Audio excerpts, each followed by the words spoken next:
c'est dans la basilique de Saint-Denis, au nord de Paris, que reposent les restes des rois français du Moyen-Âge. En ce temps-là, la société était clairement structurée. En haut de l'échelle sociale, les dirigeants, noblesse et clergé, et en bas, la populace. Mais à la fin du XVIIIe siècle, une poignée d'individus éclairés et libéraux s'attaquaient à la traditionnelle autorité du roi et de l'Église. Cette remise en cause débouchait très vite sur un brutal bouleversement de l'ordre social. Les peuples perdaient tout respect pour leur roi, qui soudainement ne régnait plus de par la grâce de Dieu. Leurs tombeaux étaient arrachés à la protection des murs des cathédrales et leurs restes dispersés. Des églises étaient détruites, les pierres de leurs murs utilisées comme matériaux de construction. Considérés comme des soutiens du pouvoir, prêtres et évêques devenaient les victimes de la vindicte populaire. Toute révolution a ses propres règles, généralement sanglantes. À son apogée, la Révolution française allait traîner des centaines de membres du clergé sur l'échafaud. Un contemporain témoignait ainsi: Cette fois, c'est l'abbé Berthaud qu'on a emmené au massacre. Les révoltants colibés des spectateurs ajoutaient encore à la douleur de cette mort. Aussi horrible que ce soit, c'est devenu encore plus affreux à cause de la vue de tant de sang versé.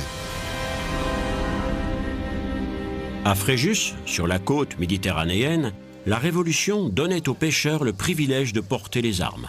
Un droit dont ces hommes sont encore fiers aujourd'hui. Mais cela fait bien longtemps que les gens n'ont plus de prétexte révolutionnaire pour tirer des coups de feu. Aujourd'hui, les pêcheurs déchargent leurs armes pour invoquer la protection des saints. Signe de reconnaissance des esclaves libérés de la Rome antique, le chapeau phrygien devenait l'emblème de la Révolution française et de la liberté. Je te baptise au nom du Père et du Fils. Le peuple et l'Église ont depuis longtemps oublié leurs griefs et les symboles révolutionnaires se mêlent aujourd'hui au rite chrétien. Ce cortège avec bannières et statues honore la Vierge Marie, sainte patronne et protectrice des hommes de mer. Les signes de la Révolution sont depuis longtemps entrés dans le folklore.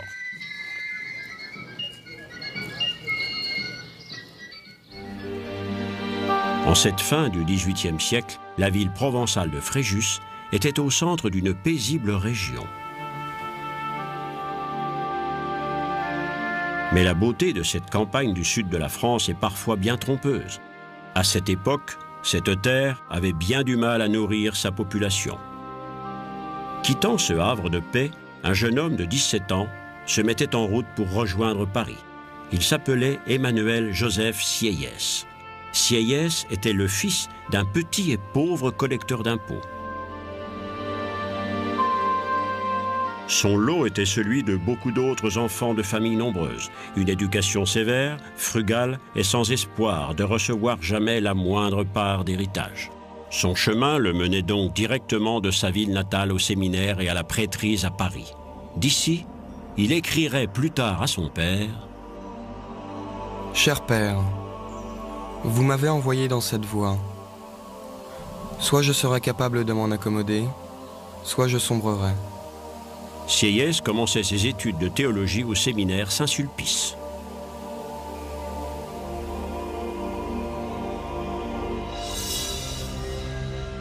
Le séminaire et la carrière ecclésiastique étaient alors le seul moyen pour les fils de famille pauvres d'accéder à l'éducation et à une vie meilleure que celle de la majorité de la population.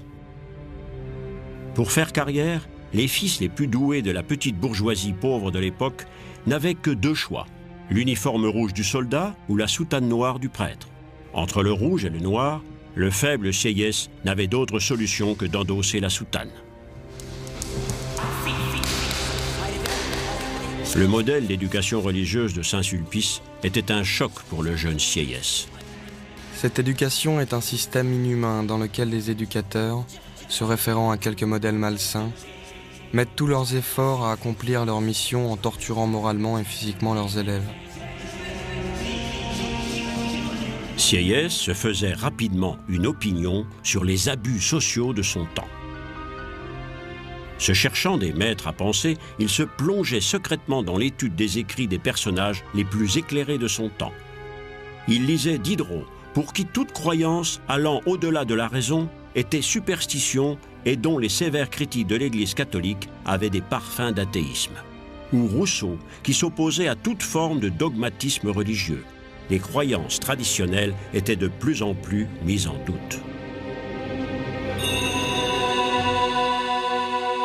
Intronisé prêtre, Sieyès était nommé vicaire général du diocèse de Chartres, un des plus vieux centres catholiques du nord de la France.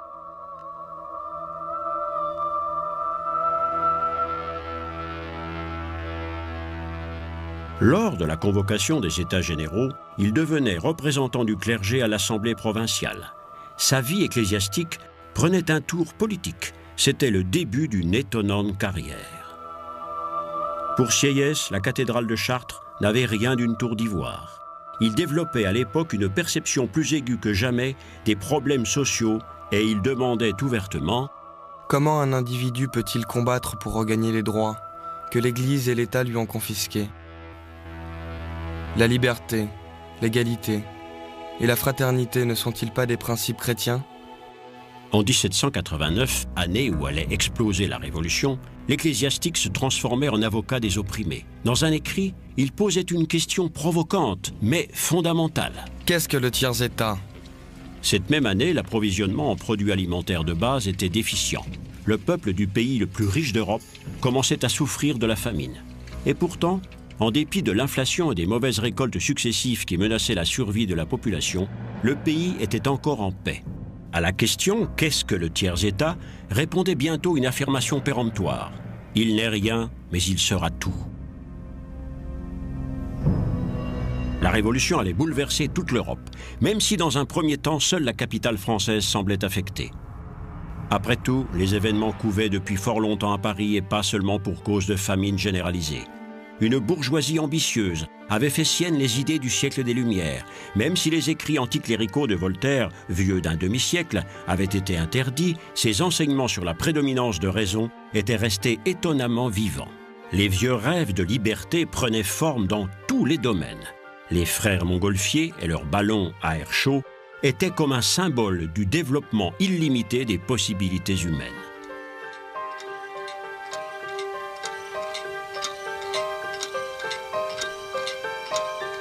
Les temps étaient mûrs pour le changement. Les raisons ne manquaient pas de se battre pour une vie meilleure et un ordre social plus juste dans la France pré-révolutionnaire. L'aristocratie se prélassait dans ses salons, oublieuse des problèmes et de la pauvreté du peuple. Le luxe des réalisations les plus modernes, les nouvelles inventions, les trésors artistiques et culturels n'étaient accessibles qu'à un petit pourcent de la population. Et cette classe privilégiée, dans la splendeur réservée de ses châteaux et jardins, avait échoué à percevoir qu'une nouvelle ère s'était levée depuis longtemps. À Versailles, en dépit de la crise financière, les aristocrates continuaient à vivre comme ils l'avaient toujours fait. La pompe royale et la gabegie dévoraient 1/10 du revenu national annuel. Tous ces gens vivaient à crédit. La moitié du budget de l'État était employée à servir le seul intérêt de la dette. L'État était en faillite. Le roi Louis XVI se montrait incapable de voir les menaces qui pesaient sur la France. Bien que possédant une mentalité de petit bourgeois, il continuait néanmoins à vivre dans la splendeur habituelle de ses ancêtres. Le roi et son peuple étaient à des années-lumière l'un de l'autre. Les Français se défiaient de la reine, l'Autrichienne, descendante de la maison d'Habsbourg. Ils considéraient qu'elle était vaniteuse et dispendieuse. Elle ne comprendrait jamais pourquoi il lui faudrait payer chèrement pour cette vie luxueuse. Marie-Antoinette mourait comme son mari, sous la guillotine.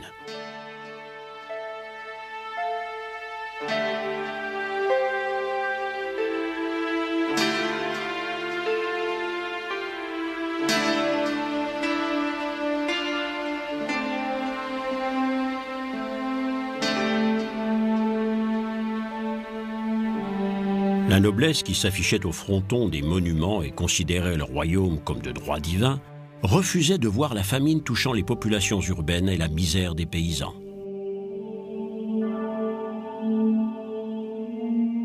Selon une rumeur, la reine, entendant les paysans réclamer du pain, aurait cyniquement fait cette remarque. « S'ils n'ont pas de pain, qu'ils mangent de la brioche !» Vivant dans des conditions difficiles auprès du petit peuple, les prêtres du bas clergé n'avaient aucun contact avec les hauts dignitaires de l'Église, proches de la noblesse, et qui prenaient le parti du roi.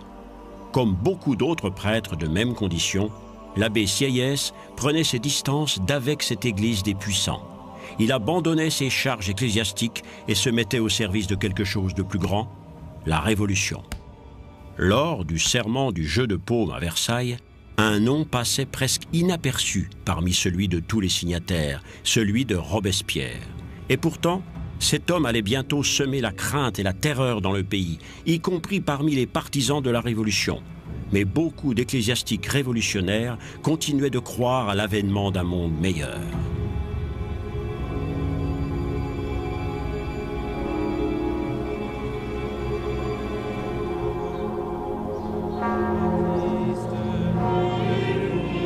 Une utopie ? Plutôt une vision concrète, car les bouleversements radicaux de 1789 donneraient bientôt une nouvelle image de l'Église de France, avec des conséquences qui durent encore à ce jour. Tous les biens de l'Église, y compris ceux des ordres monastiques, étaient nationalisés avec l'approbation de nombreux membres du clergé. La culture et l'Église ne pouvaient exister que pour servir le peuple et la nation. Telle était la révolution constitutionnelle radicale pour laquelle il luttait. Dans la rue, les choses empiraient. Les gens commençaient à faire leur propre révolution avec pour objectif le pain et la destruction des symboles détestés du pouvoir. Dans une tentative de démonstration de force, le roi ordonnait au maréchal de Broglie d'encercler Paris avec ses gardes étrangers et de remplir les arsenaux.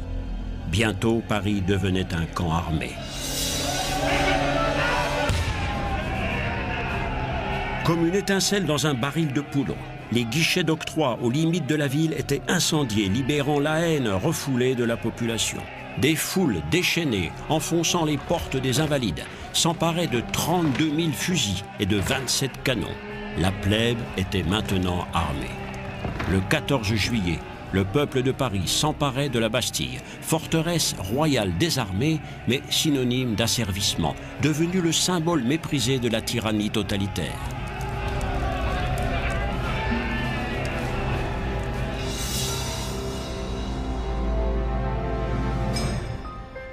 Parmi les centaines de milliers de précieux volumes de toutes époques conservés à la Bibliothèque nationale à Paris, se trouve le document le plus significatif de la Révolution, la Déclaration des droits de l'homme, datée du 26 août 1789.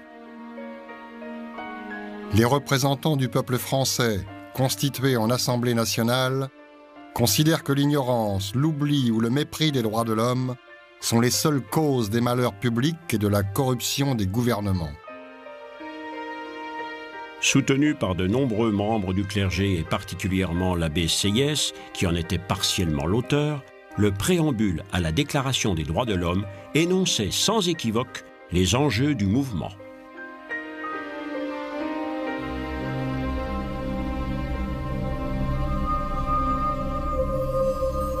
Bleu, blanc, rouge, les couleurs de la Révolution. Le général Lafayette disait aux représentants « Je vous donne une cocarde qui voyagera dans le monde entier ». Les mots du général allaient devenir réalité. Lafayette, le commandant de la garde nationale, s'était battu aux côtés des Américains dans leur révolution contre les Britanniques en 1777. Il allait aussi être une des figures emblématiques lors de la grande célébration du premier anniversaire du 14 juillet. C'est là qu'il faisait serment de fidélité à la liberté, à la Constitution et à la loi, serment que le roi allait également devoir prononcer en ce 14 juillet 1790 sur le Champ de Mars. Le triomphe de cette nouvelle ère se reflétait aussi dans la nouvelle architecture. Comme si tout avait sa source dans l'Antiquité, l'art tirait maintenant son inspiration du monde hellénistique.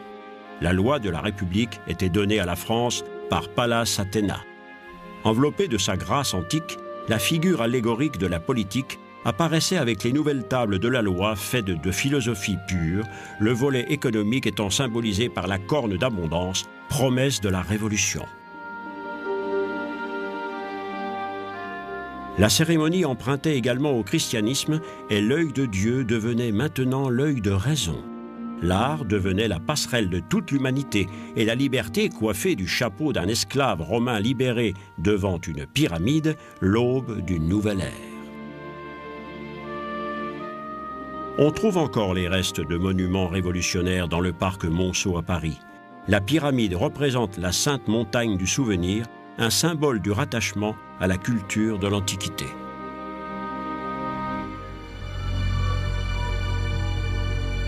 L'éruption révolutionnaire faisait à la fois référence à la tradition de l'Antiquité et à la modernité. Des rêves enthousiastes s'élançaient à l'assaut du ciel.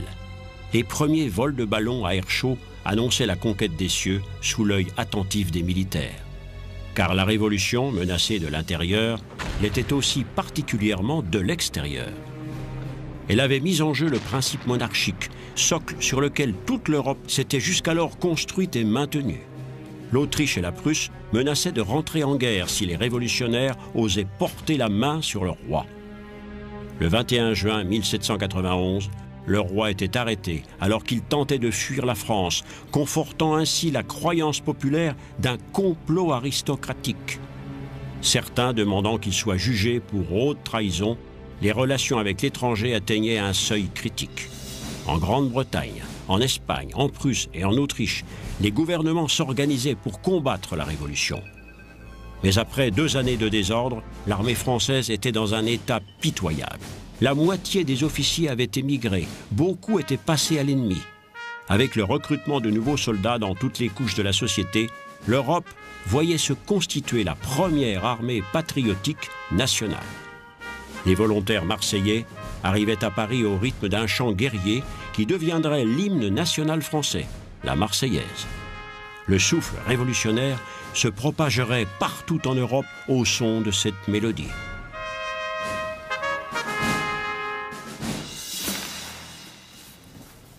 Le pain, aujourd'hui devenu banal, est un aliment emblématique de la culture française, même s'il s'en consomme partout dans le monde. Mais c'est ce pain qui, il y a 200 ans, était à l'origine d'une révolution populaire dont les effets allaient se propager dans le monde entier. Avant la Révolution, l'homme du peuple consacrait 90% de son salaire pour acheter ce pain, base de son alimentation. On comprend que la pénurie de farine ait poussé les gens au désespoir. Pendant les journées révolutionnaires, ce pain allait donner naissance à un célèbre slogan. Le 5 octobre 1789, la population en armes ramenait le roi et sa famille de Versailles à Paris en criant « Nous ne manquerons plus de pain, nous ramenons le boulanger, la boulangère et le petit mitron ». Accusé de haute trahison, Louis XVI quittait Versailles sous bonne escorte pour ne plus jamais y revenir. Le roi était maintenant devenu le symbole de la contre-révolution. N'était-il pas celui qui tirait toutes les ficelles d'une société de marionnettes? Cardinaux, ministres, nobles, officiers, fonctionnaires, tous étouffaient l'arbre de la liberté, moissonnant les fruits du travail du peuple.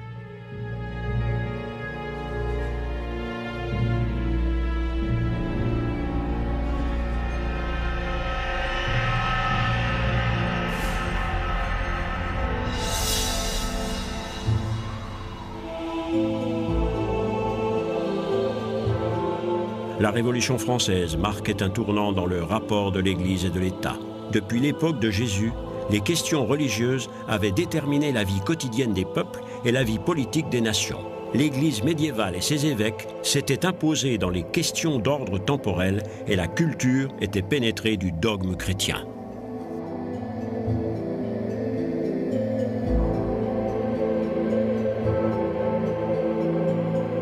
Mais à l'aube de l'ère moderne, les peuples commençaient à mettre en cause l'influence de l'Église. En lieu et place du message chrétien et d'une profonde piété, 3 mots marquaient maintenant la compréhension populaire de l'État. 3 mots qui valaient la peine qu'on se batte pour eux. Égalité, fraternité et liberté. Et d'abord, liberté de se délier de l'autorité de l'Église, qui devait maintenant redéfinir ses rapports à la vie politique et culturelle si elle voulait éviter de sombrer avec un système en perdition.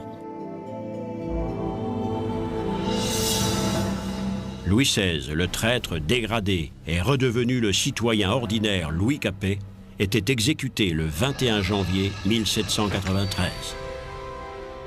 Ce moyen vraiment humain d'exécution ne cause aucune souffrance. Le délinquant ne ressent qu'une froideur légère sur le cou, disait le docteur Guillotin en présentant au roi son invention. Tous les deux allaient pouvoir expérimenter la véracité de ses dires.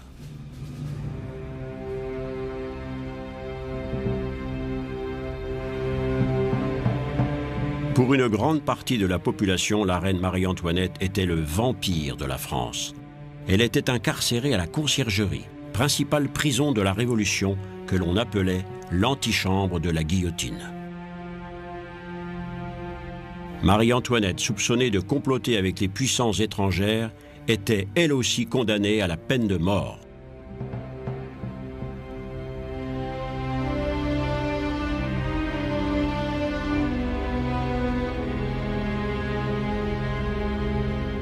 Elle apprenait de ses geôliers que l'horrible machine dressée à l'extérieur ne se reposait jamais. Le terrible couperet de la violence était en mouvement perpétuel. Son acte d'accusation commençait par ces mots.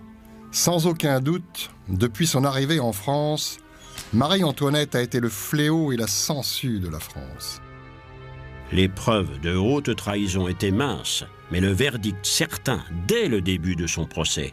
Avant de quitter sa cellule, Marie-Antoinette écrivait ces derniers mots. « Je ne peux attendre aucun réconfort spirituel alors que j'ignore s'il existe toujours des prêtres de cette religion. Je pardonne à tous mes ennemis le chagrin qu'ils m'ont causé. Je meurs dans la religion catholique, apostolique et romaine, la foi de mes pères dans laquelle j'ai été élevée et que j'ai toujours professée. J'embrasse mes pauvres enfants. Mon Dieu, comme il est déchirant de les laisser pour toujours. Adieu. Adieu. » Après lecture de la sentence, on lui liait les mains, bien qu'elle ait demandé qu'il lui soit permis de marcher sans les faire. Ses cheveux étaient brutalement coupés et on l'emmenait avec une corde autour du cou. « 30 000 gendarmes montaient la garde alors que la lame tombait en sifflant.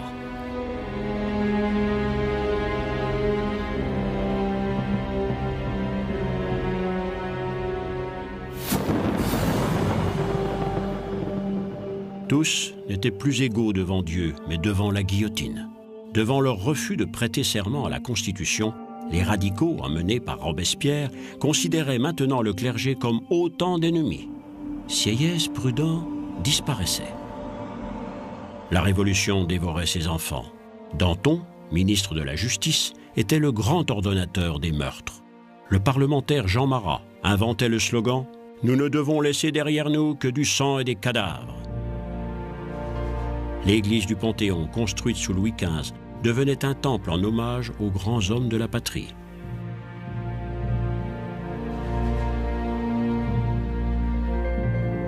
La vieille religion était remplacée par une nouvelle. Au milieu du temple se dressait l'autel de la patrie, érigé pour honorer les réalisations de la Révolution.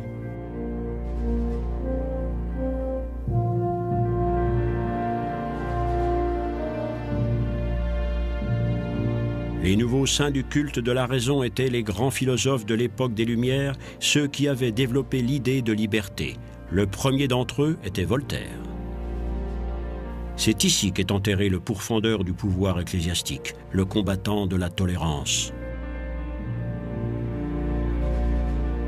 Voltaire, écrivain, historien, philosophe, permettait à l'esprit humain de se libérer des liens d'une tradition obtuse. La tombe de Rousseau, autre grand penseur du siècle des Lumières. Comme Voltaire, il disparaissait plus d'une décennie avant la Révolution. Rousseau rêvait d'une nation dans laquelle les droits de l'individu seraient à égalité avec les droits de la communauté. Il considérait la condition naturelle de l'humanité comme propice au bonheur, les causes de sa déchéance s'appelant l'État, la culture et la propriété. Ayant grandi en Suisse, fils d'un horloger huguenot, et d'une genevoise calviniste, il s'enfuit en France à l'âge de 16 ans.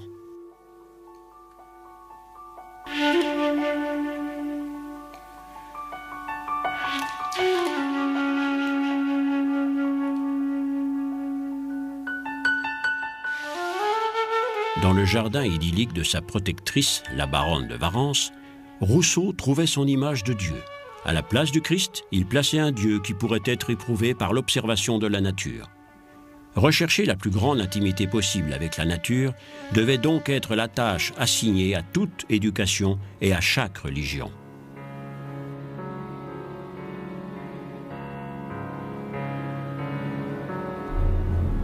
Il fallait un Robespierre et sa soif illimitée de pouvoir pour pervertir la philosophie humaniste et romantique de ce philosophe des Lumières.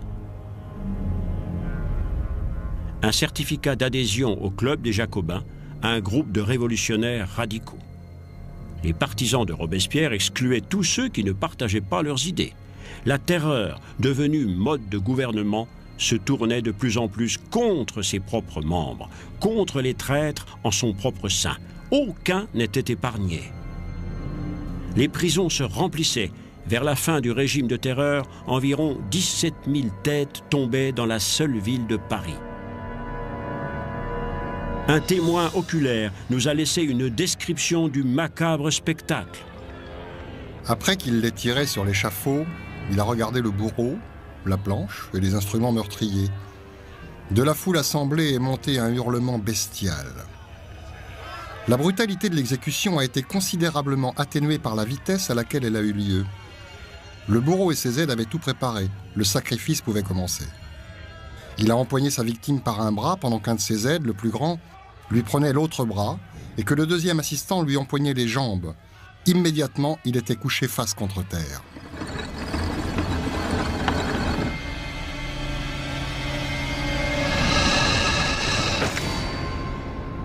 Une fois la tête tranchée, le corps tout habillé a été jeté sur une charrette où tout était inondé de sang. Et cela a continué sans arrêt. Quelle horrible boucherie!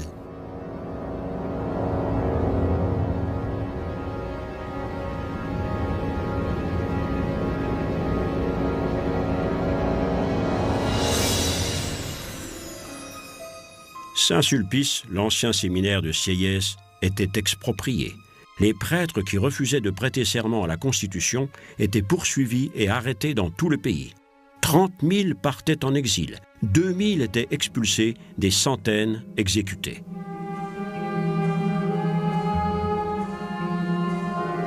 Sous Robespierre, la religion devenait ordonnancement du gouvernement.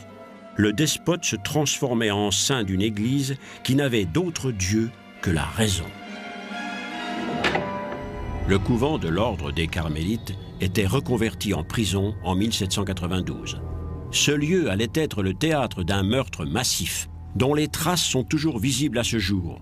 Ici reposent les dépouilles terrestres de 150 prêtres. Le massacre, qui avait lieu derrière les murs du cloître, durerait 3 heures. La violence aveugle au nom de la Révolution. Les crânes et les os témoignent de la rage des meurtriers.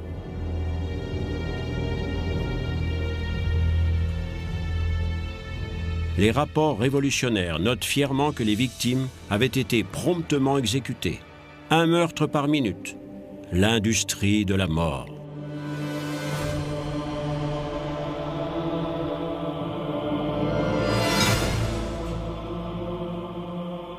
Les murs du couvent portent encore les plaies de ce meurtre massif.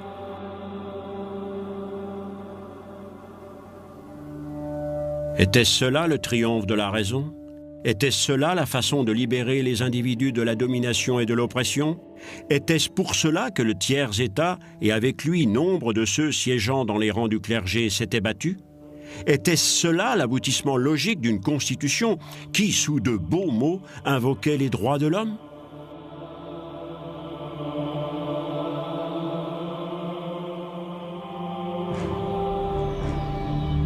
Nichée au centre de la France, la petite ville de Cluny était depuis le Xe siècle le centre florissant du catholicisme français. C'est de Cluny qu'était partie la grande réforme de l'Église au XIe siècle. Là se dressait le plus grand ensemble de bâtiments religieux du monde occidental.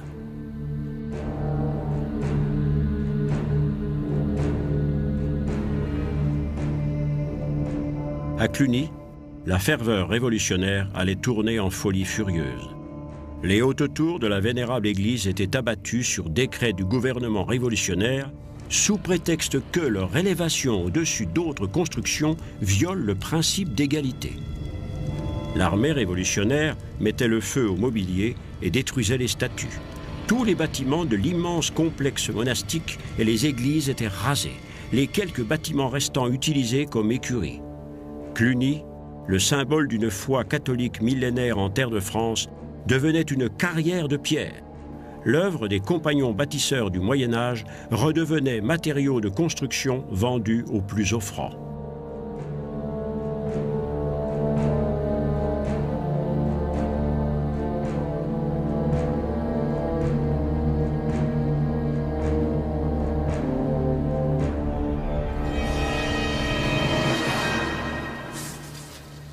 Dans les archives municipales des plus petits villages français, on trouve encore des documents témoignant d'un extraordinaire développement pour la société de cette fin du XVIIIe siècle. Le registre d'état civil est un parfait exemple de la reprise en main par l'État de charges auparavant remplies par l'Église. Le baptême, le mariage, la mort devenaient soudainement des événements relevant des autorités civiles. Dans l'agitation de la fureur révolutionnaire, tout devait changer. Le mariage civil remplaçait la consécration des liens sacrés du mariage religieux. Les prêtres pouvaient maintenant se marier. On inventait une nouveauté juridique. Des couples mariés pouvaient maintenant officiellement divorcer, avec la bénédiction de l'État.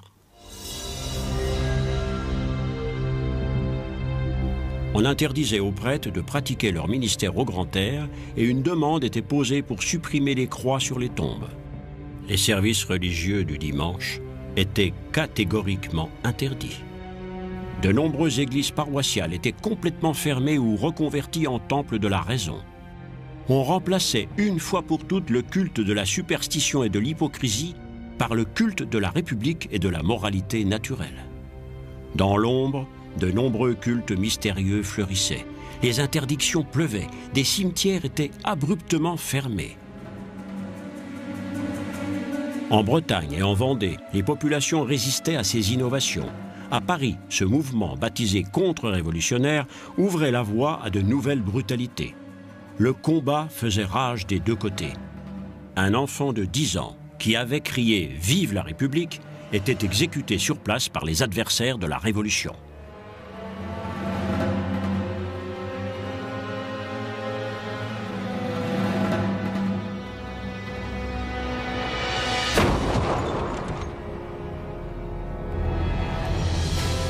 Qui était la victime? Qui était le criminel? Tous étaient à la fois meurtriers et martyrs. Marat, le monstre assoiffé de sang de la Révolution, n'avait qu'un credo. Pour le maintien de l'ordre public, 200 000 têtes vont devoir tomber.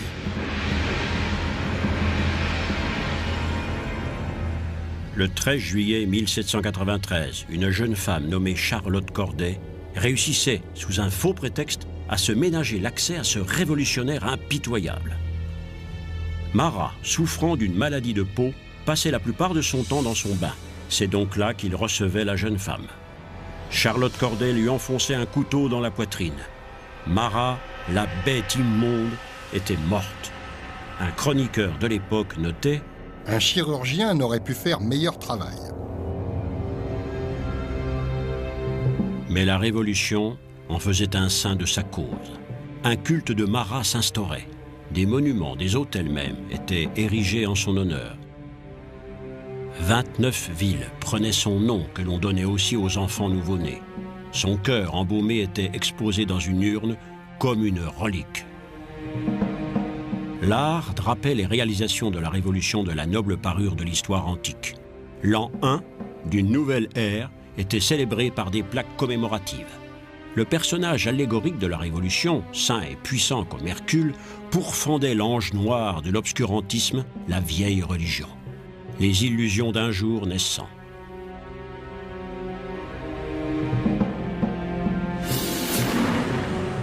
La cathédrale Notre-Dame de Paris devenait temple de la raison, cependant que le sang des victimes répandu dans la Seine baignait ses fondations.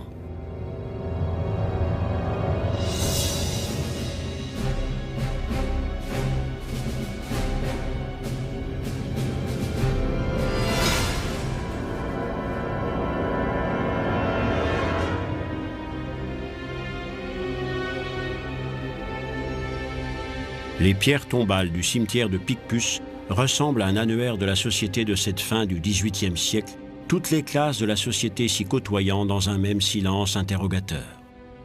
Les corps des victimes étaient sommairement jetés dans une tombe commune sous le couvert de la nuit, comme ce fut le cas pour les sœurs carmélites du couvent voisin, dont on dit qu'elles allèrent à la mort en chantant.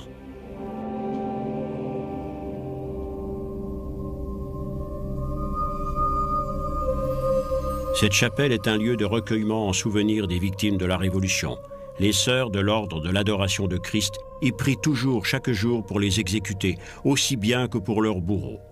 Un lieu de méditation, mais aussi de pardon. Mais en fin de compte, quelle raison y avait-il à cet éclat de violence sans égal, au cours duquel des artisans et des aristocrates, des prêtres et des princes, des citoyens et des pauvres, des enfants et des femmes allaient périr en victimes? Ce nettoyage radical était-il la seule voie permettant à la République de survivre? Était-ce la résultante d'un amour fanatique du pouvoir? Était-ce de la paranoïa ou confusion de la justice avec la terreur? Ou était-ce simplement une crise de folie sadique? À toutes ces questions, les nonnes de Picpus répondent par la prière. Mais la Révolution tirait à sa fin. Danton, qui avait fait exécuter des milliers de personnes, montait lui-même sur l'échafaud, suivi de peu par ses acolytes, dont le plus célèbre d'entre eux, Robespierre lui-même. La mortelle machine de la Révolution était reléguée sur les étagères d'un placard de l'histoire. Mais les effets de la terreur sur l'âme humaine allaient continuer quelque temps de propager d'étranges ondes concentriques. Les rapports font état de danses solennelles. Des femmes qui avaient perdu des parents sous la guillotine exécutaient de prétendues danses des victimes pour perpétuer le souvenir et célébrer leur propre survie. Une macabre danse funèbre.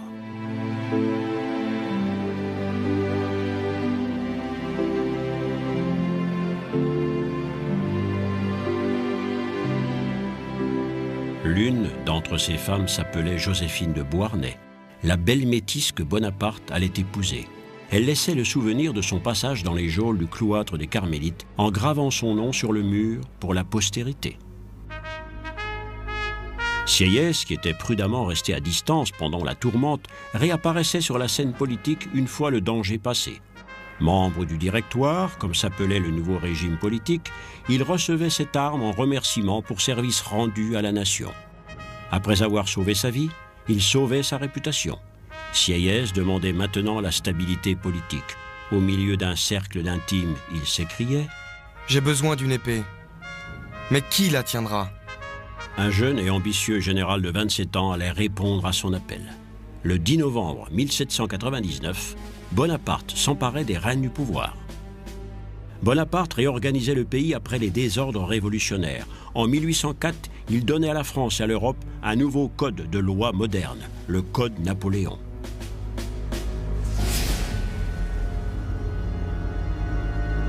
Il faisait également la paix avec la religion en signant un concordat avec l'Église catholique.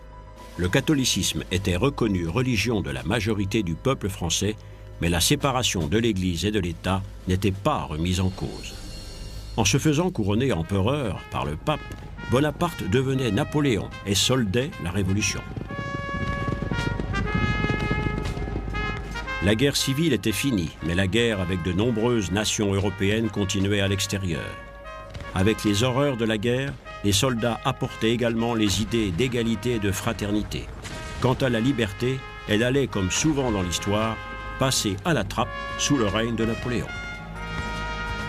À son apogée, l'énorme empire s'étendrait de l'Espagne à la Russie, de la Baltique à l'Italie. Conquis par la force, il ne pourrait être maintenu, mais les valeurs qu'il avait apportées ne se retireraient pas avec lui. Joseph Sieyès avait traversé une période de violents bouleversements. Il avait vu naître le règne du pouvoir de la raison dont les vagissements avaient profondément secoué la tradition ecclésiastique.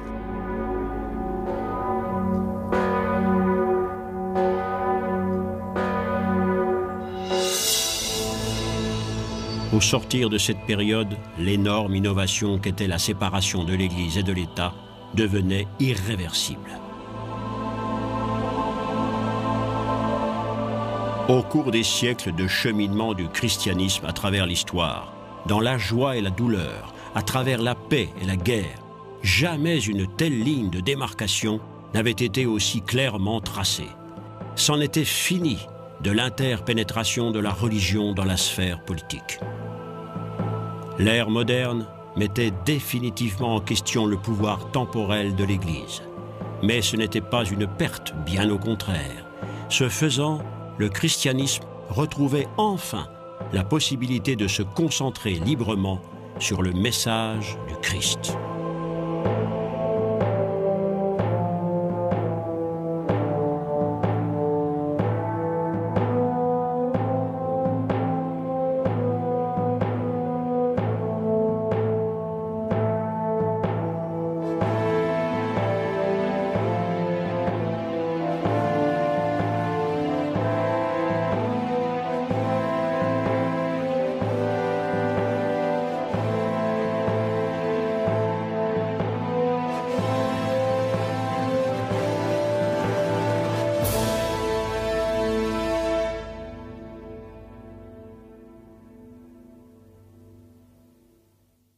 Prêtrise à Paris.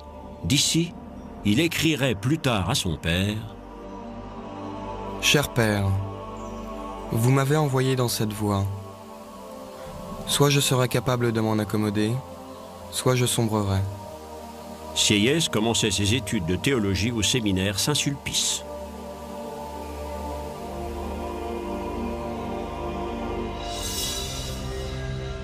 Le séminaire et la carrière ecclésiastique était alors le seul moyen pour les fils de famille pauvres d'accéder à l'éducation et à une vie meilleure que celle de la majorité de la population.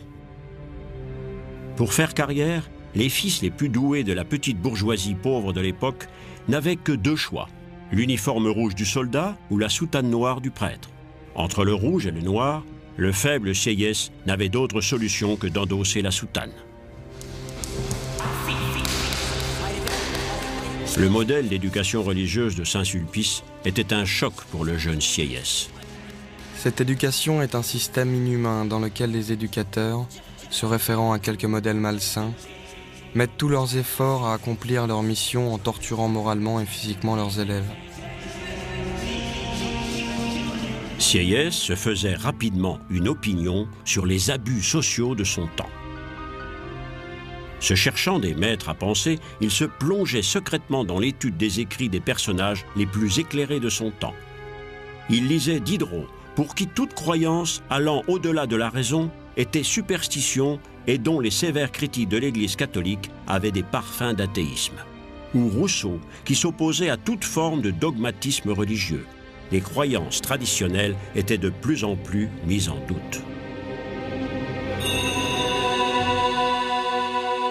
Intronisé prêtre, Sieyès était nommé vicaire général du diocèse de Chartres, un des plus vieux centres catholiques du nord de la France.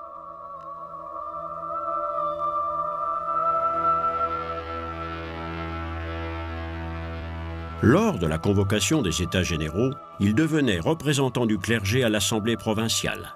Sa vie ecclésiastique prenait un tour politique. C'était le début d'une étonnante carrière. Pour Sieyès, la cathédrale de Chartres n'avait rien d'une tour d'ivoire. Il développait à l'époque une perception plus aiguë que jamais des problèmes sociaux et il demandait ouvertement « Comment un individu peut-il combattre pour regagner les droits que l'Église et l'État lui ont confisqués ? La liberté, l'égalité et la fraternité ne sont-ils pas des principes chrétiens ? » En 1789, année où allait exploser la Révolution, l'ecclésiastique se transformait en avocat des opprimés. Dans un écrit, il posait une question provocante, mais fondamentale. Qu'est-ce que le tiers-État ? Les partisans de Robespierre excluaient tous ceux qui ne partageaient pas leurs idées. La terreur, devenue mode de gouvernement, se tournait de plus en plus contre ses propres membres, contre les traîtres en son propre sein. Aucun n'était épargné. Les prisons se remplissaient. Vers la fin du régime de terreur, environ 17 000 têtes tombaient dans la seule ville de Paris. Un témoin oculaire nous a laissé une description du macabre spectacle. Après qu'il les tirait sur l'échafaud, il a regardé le bourreau, la planche et les instruments meurtriers. De la foule assemblée est monté un hurlement bestial. La brutalité de l'exécution a été considérablement atténuée par la vitesse à laquelle elle a eu lieu. Le bourreau et ses aides avaient tout préparé, le sacrifice pouvait commencer. Il a empoigné sa victime par un bras pendant qu'un de ses aides, le plus grand, lui prenait l'autre bras et que le deuxième assistant lui empoignait les jambes. Immédiatement, il était couché face contre terre.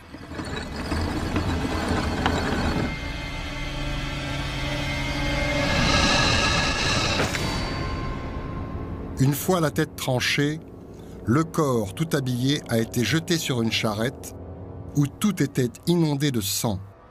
Et cela a continué sans arrêt. Quelle horrible boucherie!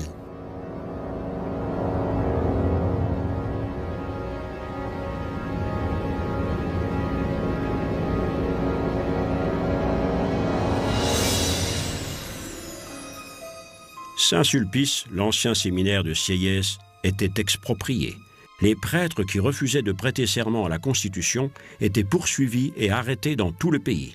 30 000 partaient en exil, 2 000 étaient expulsés, des centaines exécutés.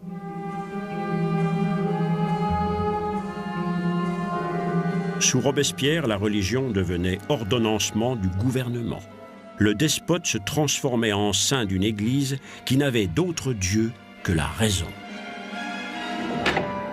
Le couvent de l'ordre des Carmélites était reconverti en prison en 1792. Ce lieu allait être le théâtre d'un meurtre massif, dont les traces sont toujours visibles à ce jour. Ici reposent les dépouilles terrestres de 150 prêtres. Le massacre, qui avait lieu derrière les murs du cloître, durerait 3 heures. La violence aveugle au nom de la Révolution. Les crânes et les os témoignent de la rage des meurtriers.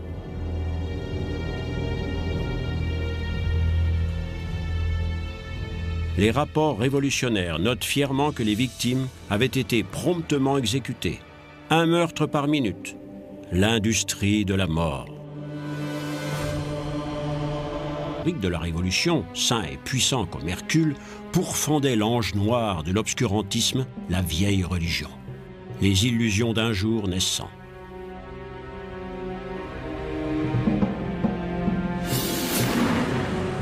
La cathédrale Notre-Dame de Paris devenait temple de la raison, cependant que le sang des victimes répandu dans la Seine baignait ses fondations.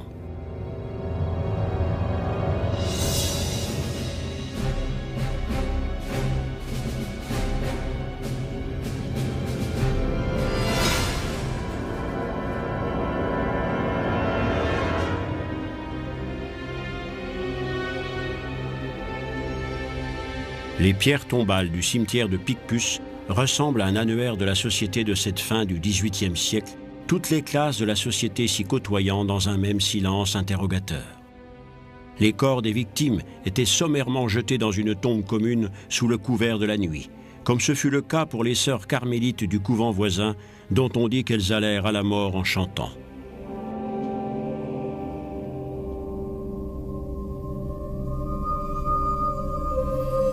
Cette chapelle est un lieu de recueillement en souvenir des victimes de la Révolution. Les sœurs de l'ordre de l'adoration de Christ y prient toujours chaque jour pour les exécuter, aussi bien que pour leurs bourreaux. Un lieu de méditation, mais aussi de pardon. Mais en fin de compte, quelle raison y avait-il à cet éclat de violence sans égal, au cours duquel des artisans et des aristocrates, des prêtres et des princes, des citoyens et des pauvres, des enfants et des femmes allaient périr en victimes? Ce nettoyage radical était-il la seule voie permettant à la République de survivre? Était-ce la résultante d'un amour fanatique du pouvoir? Était-ce de la paranoïa ou confusion de la justice avec la terreur? Ou était-ce simplement une crise de folie sadique? À toutes ces questions, les nonnes de Picpus répondent par la prière. Mais la Révolution tirait à sa fin. Danton, qui avait fait exécuter des milliers de personnes, montait lui-même sur l'échafaud, suivi de peu par ses acolytes, dont le plus célèbre d'entre eux, Robespierre lui-même. La mortelle machine de la Révolution était reléguée sur les étagères d'un placard de l'histoire. Mais les effets de la terreur sur l'âme humaine allaient continuer quelque temps de propager d'étranges ondes concentriques. Les rapports font état de danses solennelles. Des femmes qui avaient perdu des parents sous la guillotine exécutaient de prétendues danses des victimes pour perpétuer le souvenir et célébrer leur propre survie. Une macabre danse funèbre.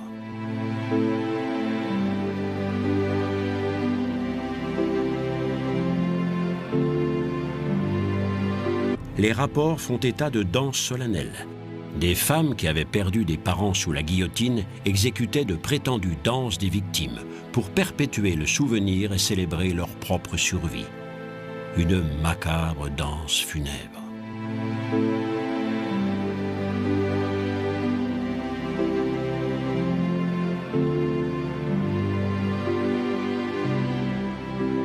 L'une d'entre ces femmes s'appelait Joséphine de Beauharnais, la belle métisse que Bonaparte allait épouser. Elle laissait le souvenir de son passage dans les geôles du cloître des Carmélites en gravant son nom sur le mur pour la postérité. Sieyès, qui était prudemment resté à distance pendant la tourmente, réapparaissait sur la scène politique une fois le danger passé. Membre du Directoire, comme s'appelait le nouveau régime politique, il recevait cette arme en remerciement pour service rendu à la nation. Après avoir sauvé sa vie, il sauvait sa réputation. Sieyès demandait maintenant la stabilité politique. Au milieu d'un cercle d'intimes, il s'écriait « J'ai besoin d'une épée. Mais qui la tiendra ?» Un jeune et ambitieux général de 27 ans allait répondre à son appel. Le 10 novembre 1799, Bonaparte s'emparait des rênes du pouvoir. Bonaparte réorganisait le pays après les désordres révolutionnaires. En 1804, il donnait à la France et à l'Europe un nouveau code de loi moderne, le Code Napoléon.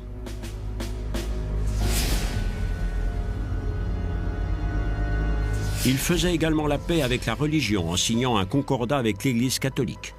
Le catholicisme était reconnu religion de la majorité du peuple français, mais la séparation de l'Église et de l'État n'était pas remise en cause. En se faisant couronner empereur par le pape, Bonaparte devenait Napoléon et soldait la Révolution.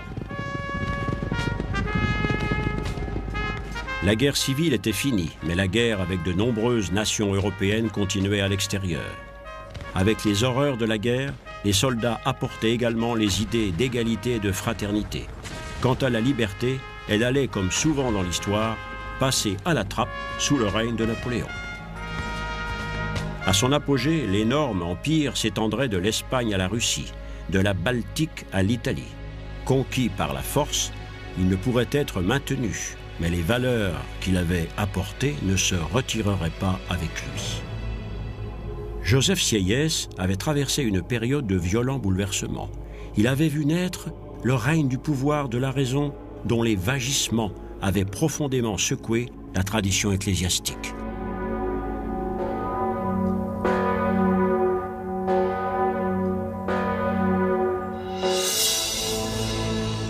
Au sortir de cette période, l'énorme innovation qu'était la séparation relevant des autorités civiles. Dans l'agitation de la fureur révolutionnaire, tout devait changer.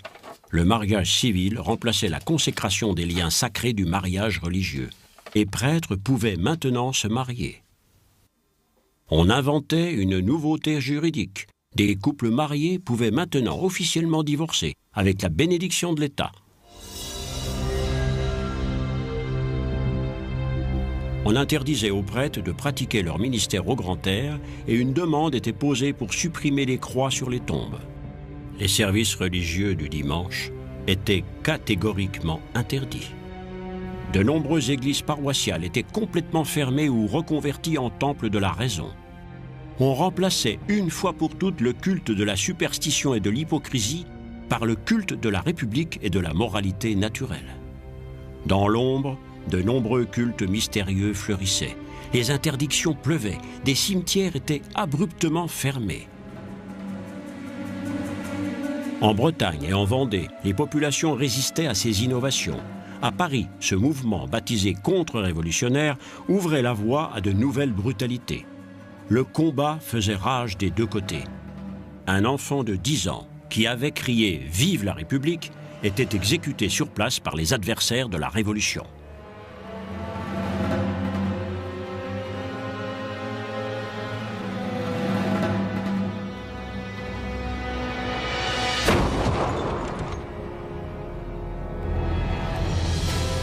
Qui était la victime? Qui était le criminel? Tous étaient à la fois meurtriers et martyrs.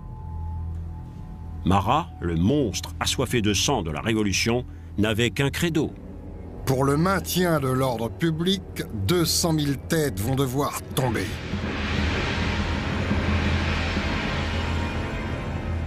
Le 13 juillet 1793, une jeune femme nommée Charlotte Corday réussissait, sous un faux prétexte, à se ménager l'accès à ce révolutionnaire impitoyable. Marat, souffrant d'une maladie de peau, passait la plupart de son temps dans son bain. C'est donc là qu'il recevait la jeune femme. Charlotte Corday lui enfonçait un couteau dans la poitrine. Marat, la bête immonde, était morte. Un chroniqueur de l'époque notait « Un chirurgien n'aurait pu faire meilleur travail. » Mais la Révolution en faisait un saint de sa cause. Un culte de Marat s'instaurait. Des monuments, des hôtels même, étaient érigés en son honneur. 29 villes prenaient son nom, que l'on donnait aussi aux enfants nouveau-nés. Son cœur embaumé était exposé dans une urne comme une relique. L'art drapait les réalisations de la Révolution de la noble. Dans les archives municipales des plus petits villages français, on trouve encore des documents témoignant d'un extraordinaire développement pour la société de cette fin du XVIIIe siècle. Le registre d'état civil est un parfait exemple de la reprise en main par l'État de charges auparavant remplies par l'Église. Le baptême, le mariage, la mort devenaient soudainement des événements relevant des autorités civiles. Dans l'agitation de la fureur révolutionnaire, tout devait changer. Le mariage civil remplaçait la consécration des liens sacrés du mariage religieux, et prêtres pouvaient maintenant se marier. On inventait une nouveauté juridique. Des couples mariés pouvaient maintenant officiellement divorcer, avec la bénédiction de l'État. On interdisait aux prêtres de pratiquer leur ministère au grand air et une demande était posée pour supprimer les croix sur les tombes. Les services religieux du dimanche étaient catégoriquement interdits. De nombreuses églises paroissiales étaient complètement fermées ou reconverties en temples de la raison. On remplaçait une fois pour toutes le culte de la superstition et de l'hypocrisie par le culte de la République et de la moralité naturelle. Dans l'ombre, de nombreux cultes mystérieux fleurissaient. Les interdictions pleuvaient, des cimetières étaient abruptement fermés. En Bretagne et en Vendée, les populations résistaient à ces innovations. À Paris, ce mouvement baptisé contre-révolutionnaire ouvrait la voie à de nouvelles brutalités. Le combat faisait rage des deux côtés. Un enfant de 10 ans qui avait crié « Vive la République » était exécuté sur place par les adversaires de la Révolution.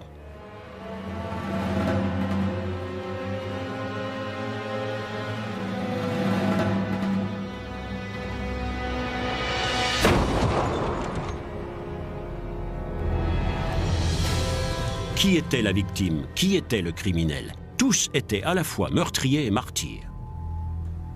Marat, le monstre assoiffé de sang de la Révolution, n'avait qu'un credo. Pour le maintien de l'ordre public, 200 000 têtes vont devoir tomber.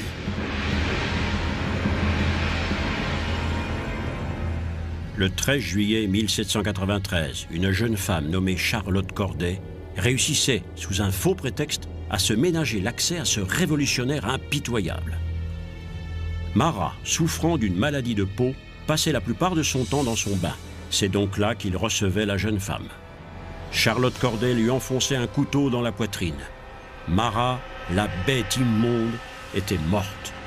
Un chroniqueur de l'époque notait « Un chirurgien n'aurait pu faire meilleur travail. » La passerelle de toute l'humanité et la liberté coiffée du chapeau d'un esclave romain libéré devant une pyramide, l'aube d'une nouvelle ère. On trouve encore les restes de monuments révolutionnaires dans le parc Monceau à Paris. La pyramide représente la sainte montagne du souvenir, un symbole du rattachement à la culture de l'Antiquité.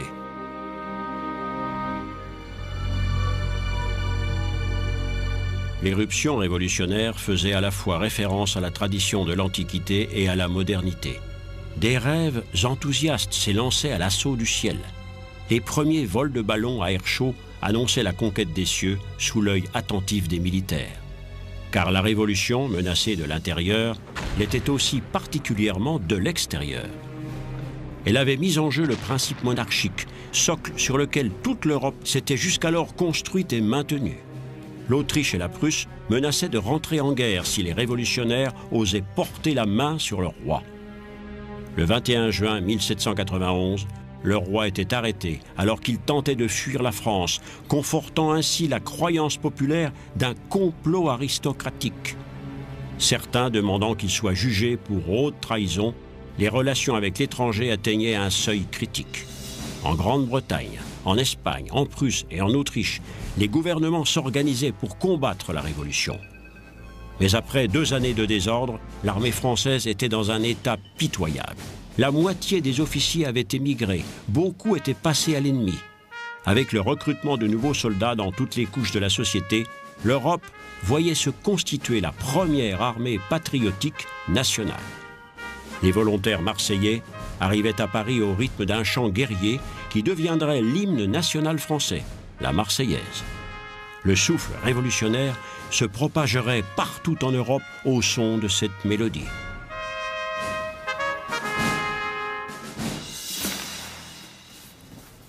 Le pain, aujourd'hui devenu banal, est un aliment emblématique de la culture française, même s'il s'en consomme partout dans le monde. Mais c'est ce pain qui, il y a 200 ans, était à l'origine d'une révolution populaire dont les effets allaient se propager dans le monde entier. Avant la Révolution, l'homme du peuple consacrait 90% de son salaire pour acheter ce pain, base de son alimentation. On comprend que la pénurie de farine ait poussé les gens au désespoir. Pendant les journées révolutionnaires, ce pain allait donner naissance à un célèbre slogan.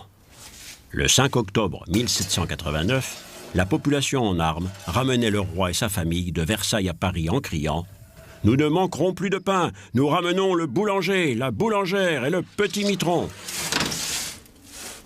Vivant dans des conditions difficiles auprès du petit peuple, les prêtres du bas clergé n'avaient aucun contact avec les hauts dignitaires de l'Église, proches de la noblesse, et qui prenaient le parti du roi. Comme beaucoup d'autres prêtres de même condition, l'abbé Sieyès prenait ses distances d'avec cette Église des puissants. Il abandonnait ses charges ecclésiastiques et se mettait au service de quelque chose de plus grand, la Révolution. Lors du serment du jeu de paume à Versailles, un nom passait presque inaperçu parmi celui de tous les signataires, celui de Robespierre. Et pourtant, cet homme allait bientôt semer la crainte et la terreur dans le pays, y compris parmi les partisans de la Révolution. Mais beaucoup d'ecclésiastiques révolutionnaires continuaient de croire à l'avènement d'un monde meilleur.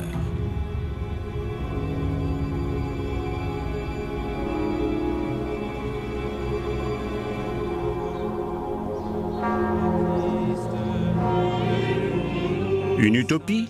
Plutôt une vision concrète, car les bouleversements radicaux de 1789 donneraient bientôt une nouvelle image de l'Église de France, avec des conséquences qui durent encore à ce jour. Tous les biens de l'Église, y compris ceux des ordres monastiques, étaient nationalisés avec l'approbation de nombreux membres du clergé.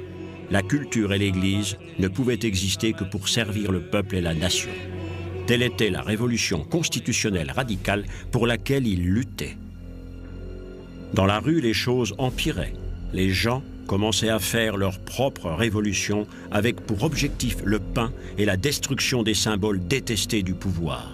Dans une tentative de démonstration de force, le roi ordonnait au maréchal de Broglie d'encercler Paris avec ses gardes étrangers et de remplir les arsenaux. Bientôt, Paris devenait un camp armé. Comme une étincelle dans un baril de poudre, les guichets d'octroi aux limites de la ville étaient incendiés, libérant la haine refoulée de la population. Des foules déchaînées, enfonçant les portes des Invalides, s'emparaient de 32 000 fusils et de 27 canons. La plèbe était maintenant armée. Le 14 juillet, le peuple de Paris s'emparait de la Bastille, forteresse royale désarmée, mais synonyme d'asservissement, devenue le symbole méprisé de la tyrannie totalitaire.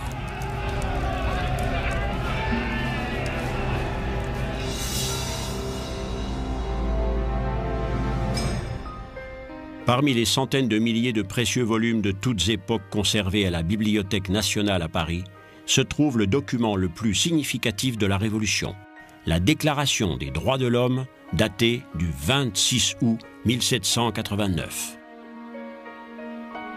Les représentants du peuple français, constitués en assemblée...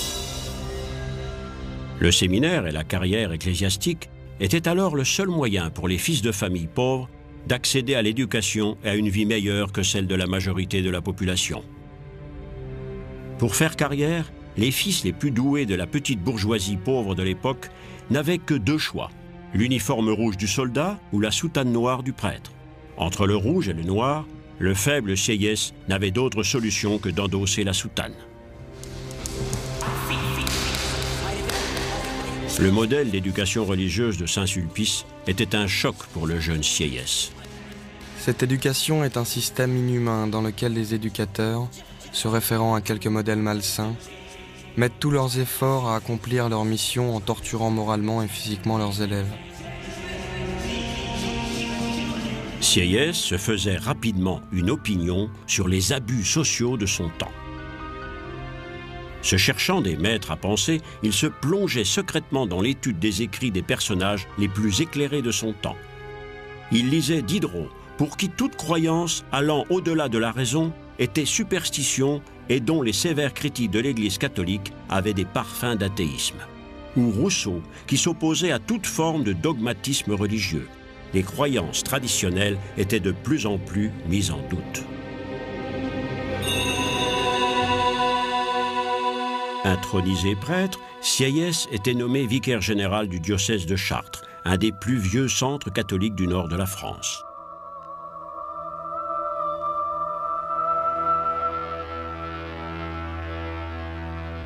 Lors de la convocation des États généraux, il devenait représentant du clergé à l'Assemblée provinciale.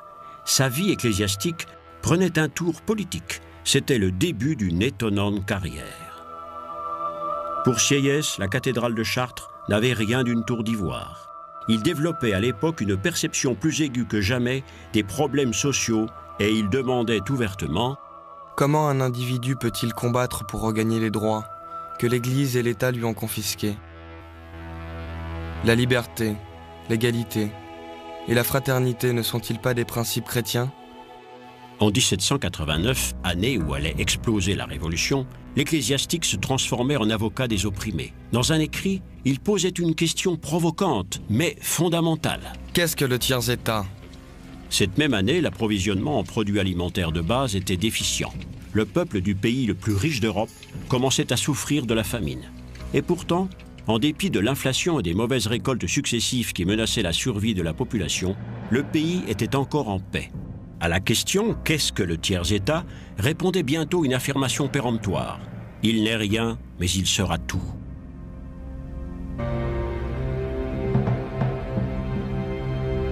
30 000 gendarmes montaient la garde alors que la lame tombait en sifflant.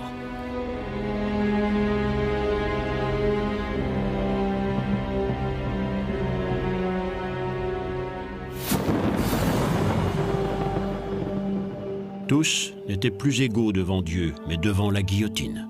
Devant leur refus de prêter serment à la Constitution, les radicaux, emmenés par Robespierre, considéraient maintenant le clergé comme autant d'ennemis. Sieyès, prudent, disparaissait. La Révolution dévorait ses enfants. Danton, ministre de la Justice, était le grand ordonnateur des meurtres. Le parlementaire Jean Marat inventait le slogan « Nous ne devons laisser derrière nous que du sang et des cadavres ». L'église du Panthéon, construite sous Louis XV, devenait un temple en hommage aux grands hommes de la patrie.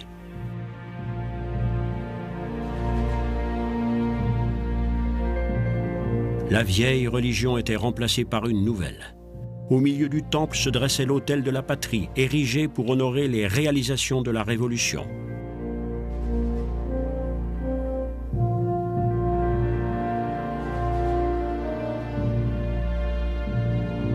Les nouveaux saints du culte de la raison étaient les grands philosophes de l'époque des Lumières, ceux qui avaient développé l'idée de liberté. Le premier d'entre eux était Voltaire. C'est ici qu'est enterré le pourfendeur du pouvoir ecclésiastique, le combattant de la tolérance.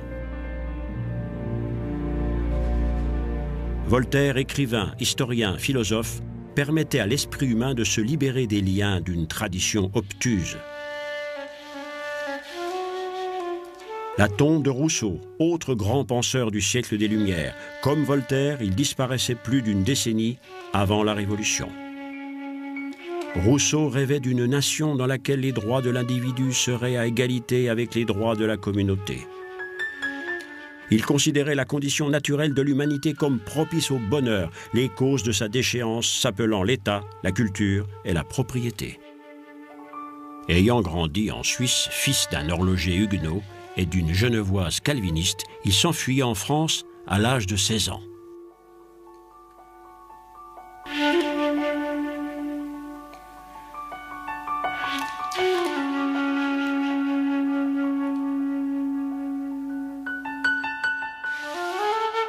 Dans le jardin idyllique de sa protectrice, la baronne de Warens, Rousseau trouvait son image de Dieu. À la place du Christ, il plaçait un Dieu qui pourrait être éprouvé par l'observation de la nature. Rechercher la plus grande intimité possible avec la nature devait donc être la tâche assignée à toute éducation et à chaque